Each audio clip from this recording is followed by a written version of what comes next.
हमारे साथ पुनः जुड़ रहे हैं एडवोकेट भानु प्रताप सिंह। सर बहुत बहुत स्वागत है आपका। Thank you. 1 अगस्त को जो सुप्रीम कोर्ट ने आरक्षण से संबंधित सर आदेश जारी किए थे, अभी 2 दिन पहले उससे संबंधित प्रधानमंत्री नरेंद्र मोदी का ये बयान आता है कि क्रीमी लेयर वो लागू नहीं करेंगे। इस बारे में आपका क्या कहना है? नहीं, देखिए, बयान का कोई महत्व नहीं है जी। हालांकि हम स्वागत करते हैं इस बयान का, जो भी प्रधानमंत्री ने दिया है उसका स्वागत है, धन्यवाद भी है, लेकिन केवल बयान से बात नहीं बनती। यहां तो सब कुछ लिखत पढ़त में होता है ना। तो आप जैसे देखें, जो सुप्रीम कोर्ट का एक जजमेंट आया था इलेक्शन कमीशन के ऊपर, इलेक्शन कमीशन में जो तीनों कमिश्नर हैं उनकी नियुक्ति के लिए यह व्यवस्था कर दी गई कि जो 3 सदस्यों का पैनल होगा, उस पैनल में एक प्राइम मिनिस्टर होंगे, दूसरे लीडर ऑफ अपोजिशन होंगे और तीसरे चीफ जस्टिस ऑफ इंडिया होंगे। प्रधानमंत्री को यह बात गवारा नहीं गुजरी, उन्होंने संसद में बिल लाके सुप्रीम कोर्ट के इस जजमेंट को पलट दिया। उन्होंने कहा कि नहीं, जो तीसरा व्यक्ति होगा वो चीफ जस्टिस ऑफ इंडिया नहीं होंगे, बल्कि प्रधानमंत्री द्वारा नियुक्त कोई कैबिनेट मंत्री होगा। व्यवस्था कर दी, कानून बना दिया। तो ऐसा ही उसमें किया जो दिल्ली गवर्नमेंट का था कि भाई दिल्ली के जो अधिकारी हैं, दिल्ली में काम करने वाले जो सरकारी अधिकारी कर्मचारी, वो किसके अंडर में रहने चाहिए। तो सुप्रीम कोर्ट ने कहा, बाकायदा कॉन्स्टिट्यूशन बेंच ने कहा कि भाई वो तो जो चुनी हुई सरकार है उसके अंडर में होने चाहिए, मुख्यमंत्री के अंडर में होने चाहिए। लेकिन प्रधानमंत्री मोदी ने कहा नहीं नहीं, हमारे अंडर में रहेंगे, एलजी के अंडर में रहेंगे। एलजी के अंडर में, सेंट्रल गवर्नमेंट के अंडर में रहेंगे। तो वो कानून ला के वो बदल दिया, संसद में बिल लेके आए, पास हो गया, कानून बन गया, बदल दिया। ठीक इसी तरह से प्रधानमंत्री नरेंद्र मोदी, उनकी ये जो एनडीए सरकार है, बाकायदा संसद में बिल लाए, उसको पास कराए और उसमें बहुत स्पष्ट रूप से लिखा हो कि सुप्रीम कोर्ट का ये जो जजमेंट 1 अगस्त 2024 को आया है आरक्षण के विषय में, जिसमें क्रीमी लेयर की बात है और जिसमें उपवर्गीकरण की बात है, इसको निरस्त किया जाता है, इसका प्रभाव नहीं रहेगा और पहले जैसे व्यवस्था थी वैसी व्यवस्था रहेगी। बाकायदा लाए ना, ये तो बिल लाएगी, कानून बनेगा, राष्ट्रपति के सिग्नेचर होंगे, नोटिफिकेशन होगा, तब होंगी ये सारी बातें। कहने से कुछ नहीं होता, कहा तो बहुत कुछ जाता है। असली बात है कि करो तो करके दिखाओ। अगर उन्होंने कहा है तो हम स्वागत करेंगे इस बात का। मतलब ये है सर, कह सकते हैं कि आश्वासन जैसा ये प्रतीत हो रहा है। नहीं, निश्चित रूप से भाई आश्वासन क्यों, आश्वासन भी क्यों है। आप देखिए कि उस जजमेंट के आने के बाद 1 अगस्त को सुप्रीम कोर्ट के उस आरक्षण पर जजमेंट के आने के बाद समाज की तरफ से या किसी की तरफ से कॉल दे दी गई कि 21 अगस्त को पूरा भारत बंद रहेगा और उसका जो प्रचार है पूरे देश में जबरदस्त तरीके से हो रहा है। हम लोग सब लोग तैयारी कर रहे हैं, पूरे जबरदस्त तरीके से हो रहा है। सो उसको देखते हुए जैसा बताया गया, न्यूज में भी आया कि बीजेपी के सांसद जो है, कुछ जो उनसे मिले प्रधानमंत्री से और उन्होंने आश्वासन दे दिया, तो मिले। और उसके बाद में ये अभी 9 तारीख को जो हुआ है, 9 तारीख को 9 अगस्त को दिल्ली में जंतर मंतर पर बाबा साहब डॉक्टर अंबेडकर की जो प्रतिमा संसद परिसर में थी, हटा दी गई है। उसको पुनः उसी स्थान पर पूरे सम्मान के साथ स्थापित कराने के लिए जो जबरदस्त तरीके से आंदोलन हुआ है, इतनी बड़ी संख्या में जनसमूह वहां इकट्ठा हुआ, सबने देखा। इन सब के डर की वजह से अब सब लोग कह रहे हैं इस बात को कि हम उसको जो आश्वासन है कि भाई क्रीमी लेयर लागू नहीं होगा। ये आश्वासन मत दो, कहो मत। हमें न्यूज लाइन नहीं चाहिए, हेडलाइन नहीं चाहिए, हमें चाहिए काम। आप काम करके दिखाओ। जहां तक मेरी जानकारी, शायद आज तक संसद चल रही थी तो वैसे ये आ ही जाना चाहिए था, लेकिन अब नहीं आए। तो आप संसद का जो है विशेष सत्र बुलाया जा सकता है, अध्यादेश लाया जा सकता है। अध्यादेश पहले लेके आए, कृषि कानूनों पर अध्यादेश लेकर आए, लेके आए नहीं लेके आए। और वो भी जो उस पर भी कई और चीजें जिन पर अध्यादेश लेके आए थे। अध्यादेश ला सकते हो, विशेष सत्र बुला सकते हो, अन्यथा आने वाले सत्र में आप इस बिल को लाके और इस जो सुप्रीम कोर्ट का जो जजमेंट जो आया है, जो बहुत ही खतरनाक जजमेंट है, आप इसको खत्म कर सकते हो। करे ना सरकार, करेगी तब बात है, नहीं तो 21 तारीख का जो हो रहा है वो तो होगा प्रदर्शन। मायावती का ये कहना है सर कि अभी कांग्रेस पार्टी आरक्षण और संविधान से संबंधित किसी तरह की कोई बातचीत नहीं कर रही है, इस बारे में आप क्या कहना चाहेंगे? नहीं, मैं इस विषय में ये कहना चाहूंगा कि माननीय बहन जी जो हैं, जब ये 2024 का चुनाव हो रहा था, सबको मालूम था कि देश का संविधान खतरे में, हमारा आरक्षण खतरे में है। तब बहन जी की क्या प्रतिक्रिया थी? तब तो बहन जी चुप थी। तब तो बहन जी इंडिया गठबंधन के साथ न होके एक तरह से बीजेपी के लिए काम कर रही थी। अलग अलग कैंडिडेट उन्होंने खड़े किए थे, तो तब क्यों था? और कोई भी दल अगर नहीं बोल रहा है तो वेट करते हैं, देखते हैं क्यों नहीं बोलेगा। मुझे पक्का विश्वास है कि कांग्रेस भी बोलेगी, और अगर मैं गलत नहीं हूं तो मल्लिकार्जुन खड़गे साहब ने इस पर बड़ी डिटेल में बोला है। अगर मैं गलत नहीं हूं तो मुझे पक्का, मैंने उनका वो सुना नहीं है, पर थोड़ा सा जो मैंने देखा है सोशल मीडिया के माध्यम से, उन्होंने काफी इस पर बोला है कि सुप्रीम कोर्ट का जो जजमेंट आरक्षण के मामले पर, इस पर बोला है।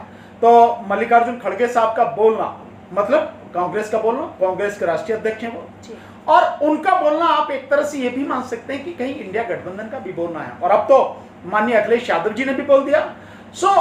ये सब कहना कि अन्य दल नहीं बोल रहे और कांग्रेस एंड पार्टी संविधान और आरक्षण के मसले पर चुप हैं, मैं समझता हूं एक तरह की जल्दबाजी होगी। इसे वो नहीं एकदम करना चाहिए।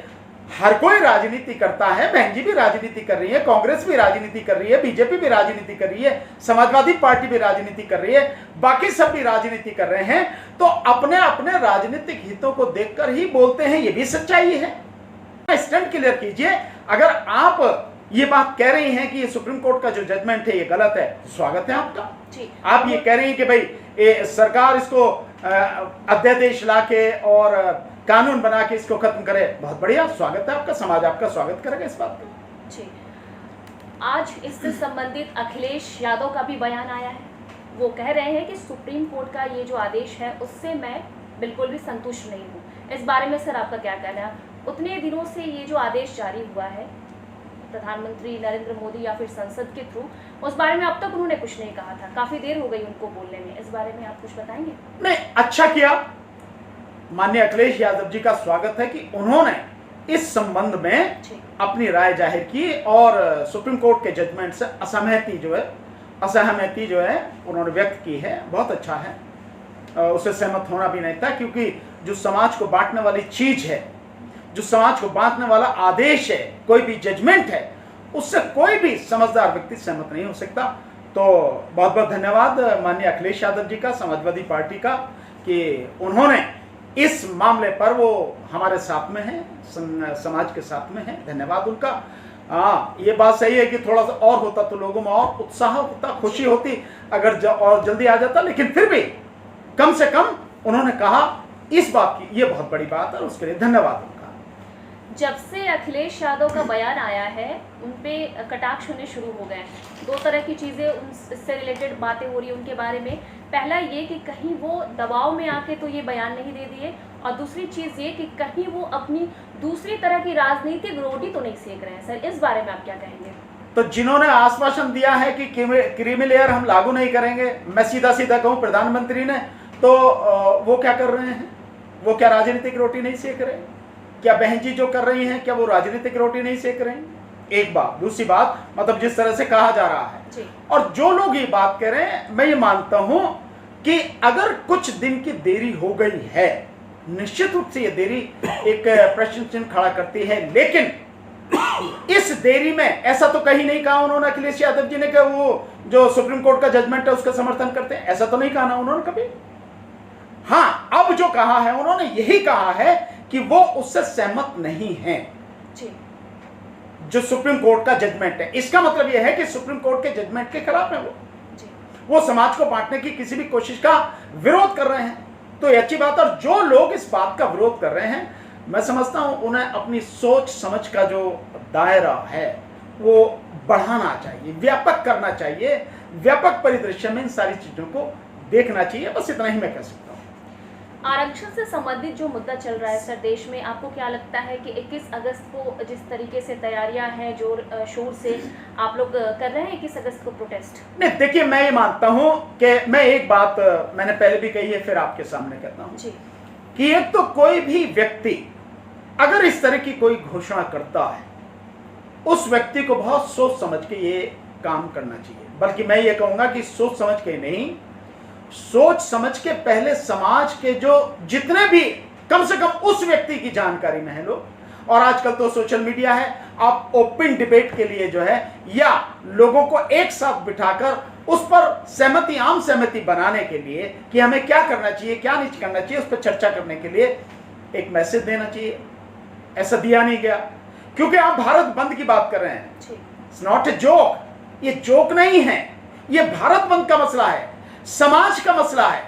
और समाज इस बात को पहले देख चुका है। 2 अप्रैल को मैं इस बात की मेरी खुशी है कि मेरे समाज में शहीद होने का एक जज्बा है, शहादत देने का एक जज्बा है, और समाज के हित के लिए, समाज के मसले के लिए मर मिटने का एक जज्बा है। ये बड़ी खुशी की बात है। लेकिन आंख मीचकर कहीं भी कूदना या जंग में कूदना या कुएं में कूदना, मैं इसे समझदारी नहीं मानता। तो कोई भी व्यक्ति है, पहले मिल बैठ के मजबूती के साथ एक रणनीति बना के तब वो फैसला करना चाहिए। पर खैर, अब जिसने भी कहा है, क्योंकि मसला समाज का है जी। ये समाज के साथ जो जबरदस्त एक आघात हुआ है, एक प्रतिघात हुआ है, और समाज को बांटने की जो कोशिश सुप्रीम कोर्ट के माध्यम से की गई है, निश्चित रूप से जिस व्यक्ति ने कॉल दिया उसके दिल में ये दर्द है, समाज का दर्द है, उसने दी है। तो 21 तारीख को जो ये सब कुछ होगा, हम लोग उसके समर्थन में हैं, पूरी ताकत के साथ इसका समर्थन करते हैं, पूरी मजबूती के साथ ये आंदोलन सफल हो, इसका हम लोग प्रयास करेंगे। आखिर समाज की कॉल है, हम समाज का हिस्सा हैं। लोग हमें समाज के एक बोलने वाले व्यक्ति के नाते, एक समाज को जगाने वाले व्यक्ति के नाते हमें सम्मान देते हैं। तो समाज की भावनाओं का सम्मान करते हुए इस आंदोलन को जो 21 तारीख का होगा, पूरी मजबूती के साथ इसको सफल बनाने के लिए हम लोग प्रयास करेंगे। और इसके अलावा और भी जो साथी हैं उन सभी बैठ के बात करेंगे, और बाकायदा इसके विषय में एक प्रेस कॉन्फ्रेंस भी हम लोग जल्दी करें।